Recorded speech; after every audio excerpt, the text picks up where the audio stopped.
इस वीडियो में हम लोग समझेंगे क्षेत्रीय ग्रामीण बैंक के बारे में। ठीक है, तो सबसे पहले ये क्षेत्रीय ग्रामीण बैंक होता क्या है। तो ग्रामीण क्षेत्र में के लिए स्थापित बैंक जो छोटे किसानों, खेतिहर मजदूरों, छोटे उद्यमियों और कारीगरों को क्या देता है, बहुत कम ब्याज दर पे ऋण देता है। किसको किसको देता है? किसानों को, खेती हर मजदूर हैं जो खेतों में काम करते हैं, छोटे छोटे उद्यमी हैं या जो कारीगर हैं, उनको क्या देता है, ये लोन देता है। ठीक है, अब थोड़ा सा हम थोड़ा हिस्ट्री में चलते हैं कि इसकी स्थापना कैसे हुई, क्या था सिनेरियो, है ना। तो थोड़ा हम स्थापना के विषय में समझने का प्रयास करते हैं। ठीक है, नरसिम्हन राव समिति थी। ठीक है, जो आपका नरसिम्हन समिति थी, इसका सिफारिश किया गया कि ग्रामीण क्षेत्र में विकास करने के लिए हमें क्या करना चाहिए, ग्रामीण बैंक की स्थापना करनी चाहिए, क्षेत्रीय ग्रामीण बैंक की स्थापना करनी चाहिए, ताकि छोटे छोटे लोगों को क्या कर पाए, कम ब्याज दरों पे ऋण मिल पाए और वो अपना विकास कर पाए। इस उद्देश्य से नरसिम्हन समिति की सिफारिश पे आरआरबी की क्या कर गई, स्थापना की गई।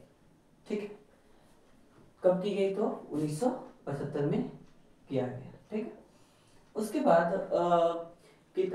जब स्टार्टिंग में इसकी स्थापना हुई तो केवल 5 राज्यों को इसमें शामिल किया गया था, जिसमें पश्चिम बंगाल, वेस्ट बंगाल, पश्चिम बंगाल, उत्तर प्रदेश, हरियाणा, उड़ीसा और राजस्थान शामिल था।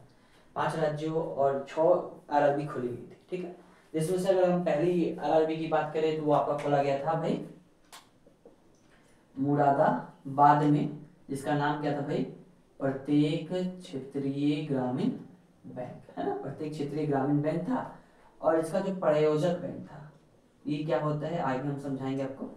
प्रयोजक बैंक जो था उसका नाम था सिंडिकेट। क्या नाम था? Syndicate bank.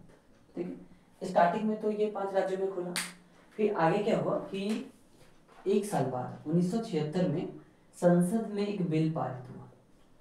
संसद में क्या हुआ, एक एक्ट पारित हुआ, अधिनियम पारित हुआ, जिस एक्ट का नाम था आरआरबी एक्ट, और इसे संपूर्ण भारत में लागू कर दिया गया। इस संपूर्ण भारत में क्या किया जाएगा, आरआरबी को स्थापित किया जाएगा।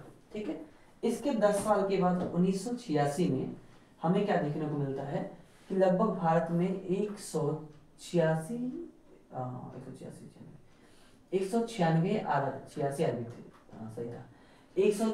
आरआरबी खुल चुका है।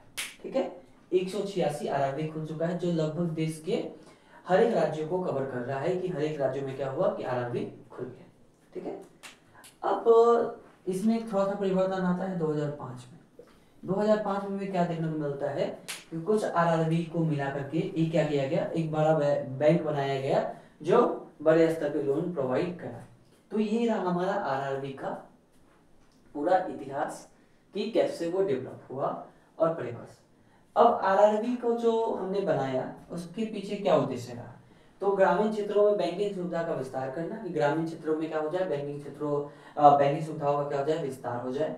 कृषि, व्यापार और वाणिज्य के लिए ऋण उपलब्ध कराना, गरीबी का उन्मूलन करना और ग्रामीण विकास को बढ़ावा देना। इन 3 मुख्य उद्देश्यों से क्या किया गया था, इसका शुरुआत किया गया था। अब हम इसकी संरचना की बात करें कि अच्छा ये बना कैसे होता है। ठीक है, अगर हम इसकी संरचना को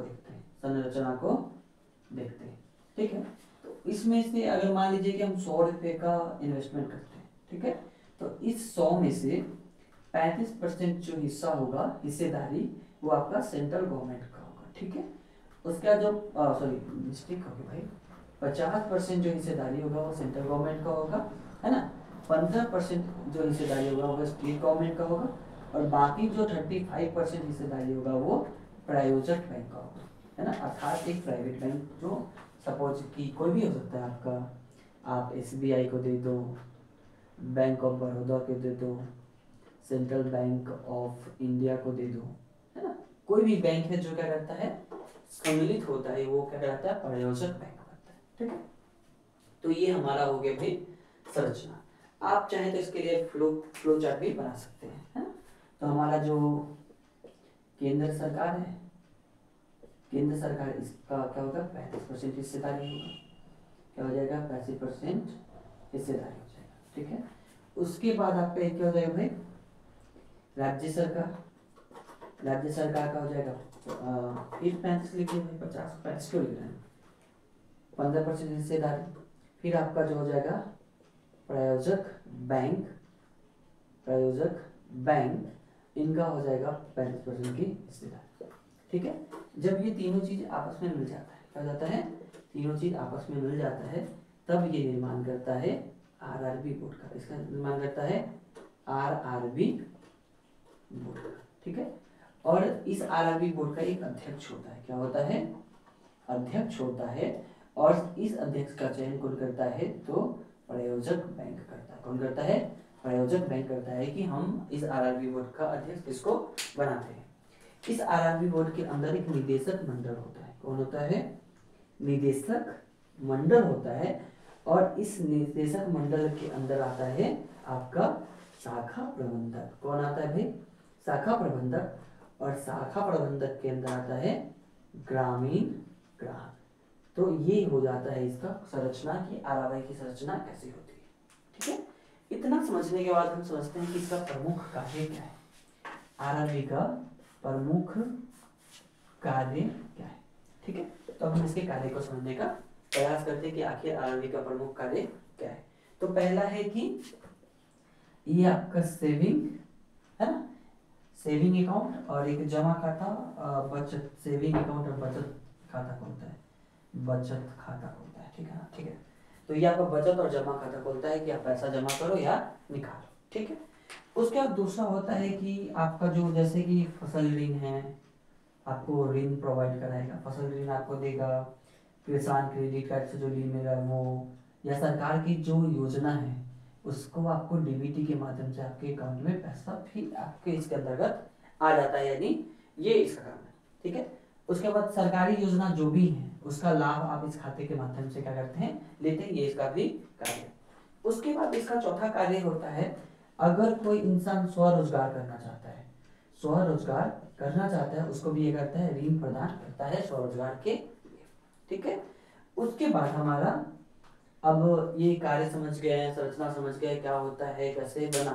ठीक है, इसके बाद हम सोचते हैं कि इसके पास चुनौतियां क्या क्या है, आखिर क्या क्या चुनौतियों का इनको सामना करना पड़ रहा है आरआरबी को। ठीक है, तो अब क्या होता है, ग्रामीण क्षेत्र में हमारा सबसे पहला समस्या हो जाता है कि हम लाभकारी, क्या होता है, लाभकारी संस्था नहीं चला पाते, है ना, नहीं चला पाते। रीजन क्या है कि पैसा ले लिया और पैसा लेकर के जो कस्टमर होता है वो बैठ जाता है, भुगतान ही नहीं करता ऋण का, दौड़ते रहो, घर पे जाओ तो कस्टमर ही गायब है, आपका ऋण वापस ही नहीं होता, ब्याज दर भी सही से समय पर भुगतान नहीं किया जाता।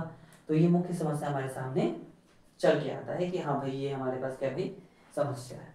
ठीक है, उसका दूसरा है कि ये गैर निष्पादित हो जाता है। क्यों, क्योंकि ये प्राइवेट बैंक से है ना, तो प्राइवेट बैंक अपने फायदे के लिए करती है कि जो जिस हित के लिए बनाया गया था, कि उद्देश्य क्या था कि लोगों के हित में काम करे, वो नहीं होता। उसके बाद ये डिजिटल बैंकिंग प्रदान करने में भी क्या करती है, दिक्कत करती है। तो ये सब हो गया आपका क्षेत्रीय ग्रामीण बैंक के विषय में। इस तरह से आपका ये प्रश्न हो जाता है समाप्त।